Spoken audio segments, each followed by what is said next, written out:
जैसा कि आप लोग मुझे डिजिटल में पहले भी देख चुके हैं और हमारी जो डिजिटल चल रहा है उसमें हमेशा निष्पक्षता रूप से जनता की आवाज़ रखा गया है। जैसा यहाँ सज्जन बैठे हुए थे, सबने ये कहा कि मीडिया काम है कि निष्पक्षता से अपनी बात रखना, तो उनका सादर आमंत्रित है और ये हम करते आए हैं अभी तक। जो आम जनता जो बिहार शरीफ के अंदर के वो देख रहे हैं कि किस तरीके से उसको चला रहे हैं। अब जब मुझे लगा कि उसके बाद एक लेखनी में भी हमारे हाथ जमाना पड़ेगा, ताकि जो हमारे अहम मुद्दे हैं शहर के, जो कहीं ना कहीं छुप गए हैं पत्रकारिता में, उन मुद्दों को, आम जनता के जो मुद्दे हैं उनको कहीं ना कहीं लाना पड़ेगा प्रशासन के सामने। जहाँ भी उनकी समस्या हल हो उनके सामने ला के रखना पड़ेगा। इसलिए मैं ये करने के लिए आज नालंदा टुडे का मैंने उद्घाटन किया हूँ और समस्त नालंदा वासी, ये आसपास के जो भी शहर हैं और राजधानी तक हमारी बात पहुँचेगी और वहाँ से हम अपनी बातों को रखेंगे। और जो भी समझते हैं, इतने कम समय में आप मुख्य संपादक बने चुके हैं। आप काफ़ी दिन से तो पत्रकार कर रहे, बहुत कम समय से मुख्य संपादक, कैसा फील हो रहा है ये बताइए। समय कुछ नहीं होता है। जहाँ हमारे फ्रेंड श्रोता लोग हैं वो कहते हैं कि लगन होनी चाहिए। जब मनोज ताती जी अक्सर कहते हैं कि लगन अगर आदमी का हो तो वो कुछ भी कर सकता है। इसलिए हम लगन में विश्वास करते हैं। समय तो बहुत कम समय में आदमी काफ़ी कुछ कर सकता है, लेकिन एक सही लगन होनी चाहिए। उसके पीछे कुछ ऐसा मोटिव ना हो कि जिन मोटिव में लगे सिर्फ अपना फ़ायदा हो। हमसे लोग पूछते हैं कि आप कैसे पेट्रोल खर्चा निकालते हैं, लोग ऐसे पूछते जब हम आए थे स्टार्टिंग में, तो हम उसके पीछे नहीं देखते हैं क्या खर्चा हुआ है नहीं हुआ है। मेरा काम जो है, हम उन काम के पीछे भागते हैं और इसीलिए हम आप लोगों के बीच में बहुत कम समय में आए हुए हैं और काफ़ी लोगों का विश्वास भी है और उन विश्वास को हम टूटने नहीं देंगे। समस्त जनता वासियों का जो भी विश्वास है उसको हम अपने डिजिटल के बाद अपनी जो नालंदा टुडे मैगजीन है या अखबार है और मैगजीन भी हमारा है, तो उसके साथ विश्वास की डोर जब हमेशा बना रहेगा। शहरवासियों को क्या शुभकामनाएं देना चाहते हैं इस दिवाली की, आज धनतेरस का त्यौहार है, धनतेरस पे हम उनको माता लक्ष्मी उन पे धन की वर्षा करे और जो भी चीज़ें दुख है उनके जीवन में, तो दुख से, कष्ट से मुक्ति मिले और लोग हमारे पत्रिका के साथ जुड़े और ज़्यादा से ज़्यादा लोगों का विश्वास चाहिए, उनका कमेंट चाहिए, क्या उनको देखना चाहते हैं, क्या किस तरह का न्यूज़ उनको पसंद है। इसलिए उनका विचार स्वागत है हमारे लिए। अब इसके बारे में जितना हम सुने हैं और जितना हम समझे हैं उसके अनुसार तो यह है कि राजशेखर जी और जैसे अभी नाम इनका रणविजय जी के बारे में हम जाना, तो कोई भी चीज़ की अनुभव समय के अनुसार हो जाता है। इतने देर में मेरे को ये अनुभव हुआ कि जैसे रणविजय जी भी बोले कि वकालत लाइन में लगे हुए हैं और राजशेखर जी भी इंजीनियरिंग डिपार्टमेंट में लगे। अभी कुछ देर पहले चर्चा चल रहा था कि भाई इतने कम समय में कैसे आप जो है पहले यूट्यूब पर समाचार का शुरुआत किया और फिर नालंदा टुडे डिजिटल का शुभारंभ किए। तो जैसा कि सही बोल रहे थे कि किसी भी चीज़ को सामने लाने के लिए उस आदमी में मेन रूप से कर्तव्य निष्ठा होनी चाहिए। अब देखिए, ऐसे तो बोलने का सभी बोलते हैं कि हमारे पास टाइम नहीं है, वो नहीं है, लेकिन टाइम तो देखिए नरेंद्र मोदी जी के पास भी नहीं है, लेकिन फिर भी इतना बड़ा देश चला रहे हैं। तो मेन कर्मठता होनी चाहिए, जो कि हमें इन बच्चों में नज़र आया। और संपादकीय या जो समाचार का मतलब होता है कि समाज के गूढ़ तत्व को जनता के बीच प्रस्तुत करना। और जहाँ तक इनका यूट्यूब वगैरह में हम जो समाचार सुने हैं तो बड़ी बारीकी से ये चीज़ों को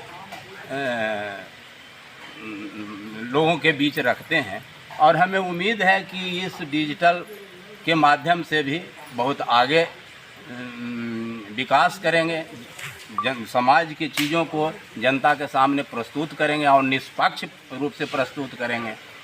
और एक दिन ये जो है नालंदा टुडे डिजिटल का जो है ये हो सकता है इंडिया बेसिस पर भी जाए। इतनी बड़ी इनमें योग्यता हमें नज़र आता है। आगे तो इनकी कर्म के ऊपर निर्भर है कि कितना ये प्रस्तुत करते हैं। नालंदा की धरती पे पत्रकारिता डिजिटल नालंदा टुडे आज उसका लॉन्च हुआ है। ये हमारे मुख्य पत्रकार